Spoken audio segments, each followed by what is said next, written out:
Halo, apakah Anda pernah merasa berat hati atau tidak bisa tidur karena berpikir, kenapa hidupku begitu rumit? Gagal dalam mencari pekerjaan, berpisah dengan orang yang dicintai, atau menerima pemberitahuan pemutusan hubungan kerja bisa memberi kita perasaan kehilangan yang mendalam.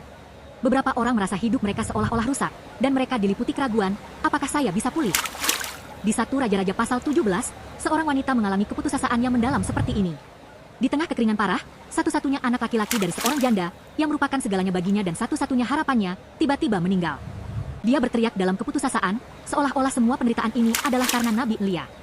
Dalam menghadapi penderitaan hidup, kita juga sering menyalahkan Tuhan dengan cara yang sama. Namun, Elia mengambil tubuh anak itu, naik ke loteng, dan berdoa dengan sungguh-sungguh kepada Tuhan. Dan Tuhan menghidupkan kembali anak yang sudah mati itu. Melihat mukjizat yang luar biasa ini, janda itu mengaku, "Sekarang saya tahu bahwa Anda benar-benar seorang hamba Tuhan, dan firman Tuhan yang keluar dari mulut Anda adalah kebenaran." 24. Kata Ibrani untuk membangkitkan, hekim, memiliki makna menghidupkan kembali apa yang sudah mati dan memulihkan kehidupan. Ini seperti meniupkan napas baru ke dalam kehidupan yang sudah mati. Kuasa Tuhan yang bekerja melalui Elia menunjukkan bahwa bahkan di hadapan kematian, kehilangan terbesar, Tuhan adalah Dia yang bisa meniupkan kehidupan kembali ke dalam hidup kita. Teman-teman terkasih, kita juga menghadapi keputusasaan seperti kematian dalam hidup, saat-saat di mana kita berpikir semuanya sudah berakhir. Pada saat-saat itu, kita mungkin diliputi keraguan yang mendalam dan perasaan kehilangan terhadap Tuhan, sama seperti janda di Sarfat. Namun, Tuhan bersama kita di setiap momen tersebut dan sedang membentuk hidup kita dengan cara yang paling indah. Yesus Kristus mengalahkan kematian dan bangkit kembali. Yesus datang ke dunia ini sebagai hekim itu sendiri, yaitu Dia yang membangkitkan kita.